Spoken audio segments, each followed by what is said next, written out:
नमस्कार, मैं हूं विश्वेश ठाकरे और आप देख रहे हैं मेयर ऑन एयर। आज हम बात करेंगे बिलासपुर की महापौर श्रीमती पूजा विधानी जी से। पूजा विधानी जी ने जबरदस्त जीत हासिल की है। न्यायधानी से चुनकर आने के बाद उनके मन में अब इस पूरे शहर को लेकर क्या प्लानिंग है, कैसे वो राजनीति में आई और किस तरीके से ये इतनी प्रचंड जीत हासिल की, इस पर पूरा विस्तार से हम उनसे उनका व्यू जानेंगे, उनसे चर्चा करेंगे। बहुत स्वागत है आपका हमारे इस कार्यक्रम में। पूजा जी, आपको बहुत शुभकामनाएं, बहुत बधाई एक बड़ी जीत के लिए। 66,000 मतों से आपने ये चुनाव जीता है, जो मुझे लगता है कि ये ऐसा पहली बार है कि मेयर इतने प्रचंड मतों से जीत कर आया है। इस जीत के पीछे का राज बताइए। देखिए, इस जीत का श्रेय तो मैं अपने देवतुल्य कार्यकर्ताओं को देती हूँ और हमारे शीर्ष नेतृत्व को देती हूँ, जिन्होंने पार्टी ने पूरा इस चुनाव को लड़ा है। और अपने मतदाताओं का मैं धन्यवाद देती हूँ आपके इस चैनल के माध्यम से, जो बढ़ चढ़कर जो है वोट भारतीय जनता पार्टी के पक्ष में वोट किया है। मैं मानती हूँ कि 5 साल जो कांग्रेस की सरकार का कार्यकाल था निगम सरकार में, और राज्य में भी माननीय भूपेश बघेल जी की सरकार थी, लेकिन दोनों सरकार में तालमेल ना होने के कारण इन्होंने बुनियादी सुविधा जो नगर निगम से होना चाहिए वो अछूता रहा। बिलासपुर में 5 साल इन्होंने विकास कार्यों को पीछे ढकेल दिया था।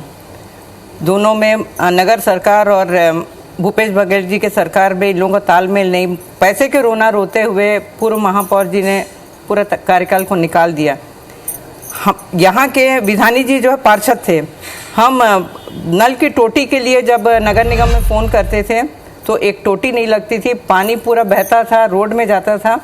तो वहाँ के जनप्रतिनिधि जो है अपने मत से जो है उसको टोटी लगवाते थे, और पाइप टूटता था तो निगम से कर्मचारी आके टायर बांध के चले जाते थे। ये पिछले 5 साल की स्थिति थी नगर निगम की। तो ये सब जनता देख चुकी थी। बुनियादी सुविधा को देने में नगर निगम के महापौर असफल रहे हैं। उसी का परिणाम मैं सोचती हूँ कि हमारी इतनी बड़ी जीत है और भारतीय जनता पार्टी पे जो है जनता ने विश्वास किया है। अच्छा, आप थोड़ी सी अपनी राजनीतिक यात्रा के बारे में बताइए कि किस तरीके से आपके पति श्री अशोक विधानी निश्चित रूप से यहाँ पर नगर निगम की राजनीति में बहुत सक्रिय रहे, लेकिन आप कैसे राजनीति में आई? देखिए, जब अविभाजित छत्तीसगढ़ मध्य प्रदेश उस समय जो है ये वार्ड जो है ओबीसी ओपन हुआ था, जिस तरीके से मेयर का हुआ है। उस समय एक्चुअली विधानी जी राजनीतिक में थे, मैं तो एजुकेशन लाइन में थी, लेकिन उनकी तैयारी थी। जब ओबीसी हो गया था तो माननीय अमर अग्रवाल जी विधायक थे उस समय, उनका देन था मुझे घर से निकाल के जो है टिकट दिया है और मुझ पे विश्वास दिया है। तब से मैं सक्रियता से अपने राजनीतिक में आई हूँ और उसके बाद लगातार जो है विधानी जी जो है 20-25 साल से पार्षद के रूप में यहीं से यही सेम वार्ड से चुनते आए हैं। शुरू में वो पीडब्ल्यूडी के चेयरमैन थे, 2 बार सभापति थे, अभी नेता प्रतिपक्ष के रूप में उनका कार्यकाल समाप्त हुआ है। तो यही हमारी राजनीति। अगर मेरे को टिकट नहीं मिलता तो मैं एजुकेशन लाइन में मैं स्कूल में पढ़ाती थी और मेरा ये सपना था कि मेरा अपना स्कूल होगा। तो एक बार आप पार्षद रहीं, उसके बाद फिर आप फिर से दूसरी बार आपने चुनाव नहीं लड़ा, फिर आप संगठन में चली गई। और किस किस तरीके की भूमिकाएं संगठन में आपने? मैं जिले में महामंत्री थी 2 बार, उसके बाद प्रदेश महामंत्री थी, उसके बाद फिर प्रदेश अध्यक्ष बनी। अभी फिलहाल मैं राष्ट्रीय कार्यकारिणी में हूँ महिला मोर्चा में। तो लगातार पार्टी ने दायित्व दिया, पार्टी ने विश्वास किया है और मैं झारखंड की प्रभारी भी रही हूँ, वहाँ का भी लगातार मेरा दौरा रहता था।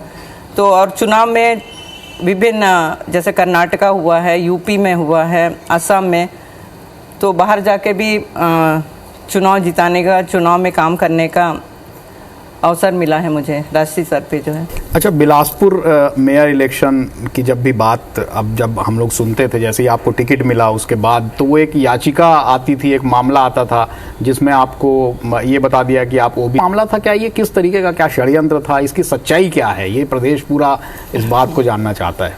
देखिए, कांग्रेस की मंशा थी कि एक महिला है और भारतीय जनता पार्टी ने एक महिला को उतारा, ओबीसी ओपन था। ये उनका पहला ही हार और हताश था। पहली बात तो एक महिला मैदान में उतरी है करके, क्योंकि जिस तरीके से भारतीय जनता पार्टी ने महिलाओं को सम्मान दिया है, उसका मैं जीती जागती एक मिसाल हूँ।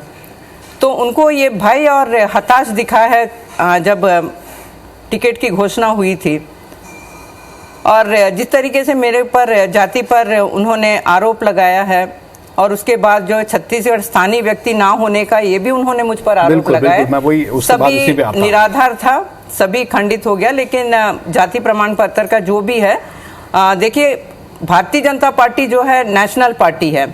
हमारे शीर्ष नेतृत्व ने सब चेक करके सब कुछ जानते हुए मुझे टिकट दिया है। तो ये कोई छोटी मोटी बात नहीं है, जो खेल नहीं है, तो इसको समझना चाहिए था। अच्छा, आपको कर्नाटक का बता दिया, बोला आप कर्नाटक, जबकि आप विशाखापट्टनम की हैं, आपके फादर वहाँ से हैं। मैं आपको पहले भी बताई कि मेरे फादर रेलवे में थे। रेलवे में उनका विशाखापट्टनम हमारा नेटिव प्लेस था। तो पापा जो है शादी के पहले यहाँ आ गए थे, फिर उनके बाद साउथ की लड़की से उनका शादी हुआ। हमारा ब्रॉन एंड ब्रॉट यहीं है, हम पैदा हुए, एजुकेशन पूरा यहीं छत्तीसगढ़ बिलासपुर में ही है।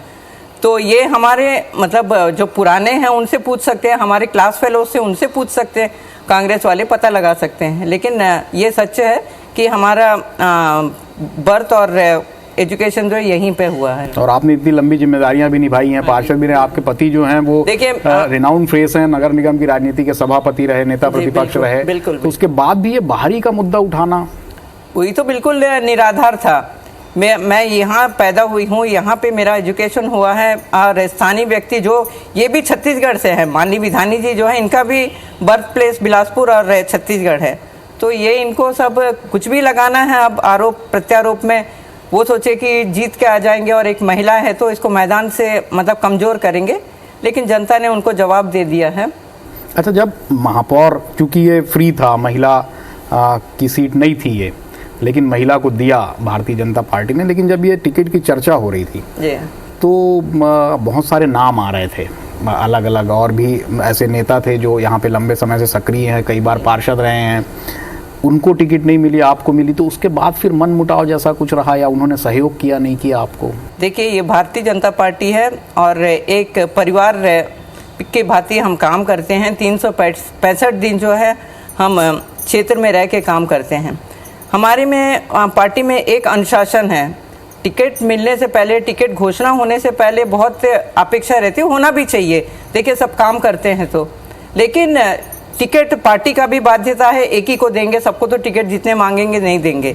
लेकिन ओबीसी पुरुष होने के बाद भी हमारे शीर्ष नेतृत्व को मैं धन्यवाद देती हूँ। महिला को सम्मान देने के लिए जो है उन्होंने सब में से मुझे चुन के जो है मुझे प्रत्याशी बनाया गया है। लेकिन टिकट घोषणा होने के बाद, मुझे प्रत्याशी बनाने के बाद, सब एक परिवार के भांति बहुत अच्छे से सबने सहयोग किया, बहुत अच्छे से हम मिलजुल के जो है चुनाव लड़े थे। महिलाओं की बात की, महिला को टिकट मिली, फिर भी वोटिंग परसेंटेज वो गया नहीं, हालांकि पूरे प्रदेश में नहीं है, लेकिन आपके यहाँ भी वोटिंग परसेंटेज गिरा, थोड़ा सा डर लगा था उसके बाद? नहीं, डर वाली बात नहीं है। देखिए, वोटिंग परसेंटेज कम होने का कई कारण हो सकते हैं, इसकी भी समीक्षा होगी पार्टी लेवल पे जो है। देखिए, नगर निगम चुनाव के जस्ट बाद जो है पंचायत चुनाव भी था। कई लोगों का ऐसा भी होता है कि यहाँ भी वोटिंग रहता है, पंचायत में भी, और हमारे काम करने वाले वगैरह जो है गांव में अक्सर उनका वोटिंग रहता है। तो वो शाही नहीं मिटेगा करके कई लोग जो है वोटिंग यहाँ ना करके पंचायत में करना है, उनके कई मतलब कोई परिवार के लिए, ये भी एक कारण हो सकता है। कुंभ भी एक कारण हो सकता है, कई सारे कारण है मतलब वोटिंग कम होने का। हम लोगों ने जब मेरी सुबह आज मीनल जी से बात हो रही थी रायपुर मेयर से, तो उन्होंने कहा कि कई ये हुआ कि बहुत सारे बूथ चेंज हो गए, बहुत सारी लोगों के नाम कट गए। ये भी कुछ कारण हो सकता है कि परिसीमन में एक ही परिवार के जो है 3 का यहाँ पे रहे तो दूसरे वार्ड में 2 का है, ऐसा भी कुछ हुआ है। कई कारण हो सकते कम वोटिंग होने का जो है जी। अच्छा, बिलासपुर को ध्यान जैसे ही आता है बिलासपुर को, तो प्रदेश का दूसरा बड़ा शहर है, लेकिन जिस तरीके से इंफ्रास्ट्रक्चर, अधोसंरचना का विकास होना चाहिए, जैसी सड़कें बननी चाहिए, जैसे ओवर ब्रिजेस बनने चाहिए, जिस तरह से एक सुनियोजित विकास होना चाहिए, वो दिखता नहीं है। इसके पीछे कारण क्या लगता है आपको? देखिए, हम 15 साल पिछला कार्यकाल भारतीय जनता पार्टी की थी, तो लगातार बहुत अच्छा काम कर रहे थे, बहुत अच्छा मतलब एक रोड मैप के साथ काम चल रहा था। लेकिन पिछले 5 साल जो है एक ब्रेक हो गया था विकास पे, जो है जो आगे बढ़ना चाहिए था उस पर ब्रेक लगने के कारण जो रोड नाली है, कई सारे बड़े बड़े काम हैं। जैसा मैं अटल आवास की बात करूं, प्रधानमंत्री आवास का बात करूं, तो ये सब जो है काम जो रुक सा गया था, थम सा गया था। चाहे मैं हमारे तालाब वगैरह का सौंदर्यीकरण, जीर्णोद्धार का बात करूं, तो वो जो है बिल्कुल खराब होने लगे थे मेंटेनेंस के कारण भी, मेंटेनेंस ना होने के कारण भी। तो अब हम आ गए हैं पंच से लेकर पार्लियामेंट तक, निश्चित रूप से सबको जो है विकास को जो आगे गति देने का काम करेंगे। ये तालाब सौंदर्यीकरण की बात आपने की, तो सबसे बड़ा तालाब सौंदर्यीकरण आपके ही वार्ड में हुआ था एक समय में। आप अशोक विधानी जी थे, उन्होंने यहाँ पे बड़ा तालाब सौंदर्यीकरण कराया था, लेकिन उसका मेंटेनेंस नहीं हो पाया। वो धीरे धीरे करके फिर उसकी स्थिति वैसी ही रही। तो इस तरीके से होता है, करोड़ों रुपए के काम होते हैं पूरे प्रदेश में। या आपने बिलासपुर की बात कर ले तो बहुत सारे तालाबों का सौंदर्यीकरण हुआ, उसका मेंटेनेंस नहीं हो पाता है। तो इसके पीछे ऐसा ये फिर पैसे की बर्बादी लगती है कई बार। नहीं, अभी बंधवापारा तालाब जो विधानी जी के नेतृत्व में, विधानी जी के कार्यकाल में हुआ था, वो बहुत अच्छा अभी मेंटेन हो रहा है। वहाँ पे जो है ठेके पे नगर निगम द्वारा दिया गया है, बहुत अच्छा। मतलब वहाँ पे बोटिंग वगैरह होता है, चौपाटी वगैरह लगा हुआ है। इवन वहाँ पे शादी भवन भी बना है, लोगों को शादी वगैरह के लिए वहाँ ग्राउंड वगैरह भी दिया जाता है, जैसे उनकी मांग रहती है। बहुत अच्छे से मेंटेन हो रहा। आगे अब मैं मतलब महापौर बन के आई हूँ, तो ये प्रयास करूँगी कि जो जो तालाब पहले बने थे उसको फिर से जीर्णोद्धार करने का, उसको मेंटेन करने का, ये भी मतलब मेरा मतलब उसमें मैनिफेस्टो में रहेगा। अच्छा, बिलासपुर नगर निगम की बात आती है तो एक वो दर्द सीवरेज योजना का लोगों के मन में रहता है कि वो सीवरेज योजना आई, हजारों करोड़ रुपए खर्च हुए, सड़कें खुदी, लोगों का एक्सीडेंट हुआ, मौत हुई, उसके बाद भी आज भी सीवरेज योजना पूरी तरीके से संचालित नहीं हो पाई। हर एक घर नहीं जुड़ पाया उससे। देखिए, पिछले 5 साल जो है विकास को, गति को थम सा गया था। और मैं आप एक बात बताना चाहूँगी, सीवरेज जो है बहुत अच्छा प्रोजेक्ट था, एक ड्रीम प्रोजेक्ट था। उसको मतलब जिस तरीके से बड़े बड़े स्मार्ट सिटी में भी उसको है तो लिए थे भारतीय जनता पार्टी ने कार्यकाल में। लेकिन देखिए, घर में भी पोताई होता है, चाहे कोई रिनोवेशन करते हैं तो दिक्कत तो होता है, एक रूम में चाहे सामान बाहर हटा के। तो ये पूरा शहर, इतना बड़ा शहर का काम है, सीवरेज जो है खुदा है, तो इसको भी बना के जो है सुंदर बनाने का भी प्रोजेक्ट है। लेकिन 5 साल जो भारतीय जनता पार्टी दुर्भाग्य था, पिछले 5 साल में नहीं थी, तो उसके कारण भी जो है काम कुछ ना होने के कारण ये दिख रहा है कि सीवरेज का कुछ काम नहीं हुआ, आगे नहीं बढ़ पाया। जब भाजपा का यहाँ पर मेयर था, जब ये योजना थी, तब भी खोदापुर कहा गया, इसको पूरे जगह पे खोदापुर बोलते थे। पिछला ये विपक्ष का बात था, ये खोदापुर का नाम उन्हीं ने दिया था। आप 5 साल, पिछले 5 साल उन्होंने क्या किया है? ठीक है, भारतीय जनता पार्टी पे जो है आरोप प्रत्यारोप लगाने का काम कर रहे हैं, लेकिन इस काम को वो भी आगे बढ़ा सकते थे। लेकिन पिछले 5 साल इन्होंने कुछ भी नहीं किया है कि राज्य में उनकी सरकार थी, नगर निगम में भी वो थे, उस समय कुछ उन्होंने नहीं किया है। लेकिन ये हमारा प्रोजेक्ट है, हमने 15 साल में, पिछले 15 साल में इसको चालू किया था, तो निश्चित रूप से अब जो है उसको पूरा करेंगे और बहुत सुंदर और स्वच्छ बनाने का प्रयास करेंगे इस बिलासपुर को। बिलासपुर नगर निगम की आर्थिक स्थिति हमेशा से खराब रही। मतलब मैं खुद जानता हूं कि कई बार तो कर्मचारियों को वेतन देने का भी पैसा नहीं रहा। कैसे ये मैनेज होगा? जैसा आप बता रही हैं योजनाएं, उस हिसाब से तो पैसा ही नहीं मिलता नगर निगम को। नहीं, ये बात नहीं है, ये बोलने वाली बात है। नगर निगम में बहुत फंड है, उसको उपयोग करना आना चाहिए। भ्रष्टाचार को आप रोकेंगे और निश्चित रूप से अच्छे से काम करने की मंशा के साथ बैठेंगे तो नगर निगम में बहुत पैसा है, और नगर निगम से कैसा पैसा निकालना है, और राज्य में और केंद्र में हमारी सरकार है, तो निश्चित रूप से फंड की आपको ये आश्वासन देती हूँ, कहीं भी कमी नहीं होगी। और हमारा अटल विकास पत्र जो हमने बनाया है उसको हम ही संवारेंगे।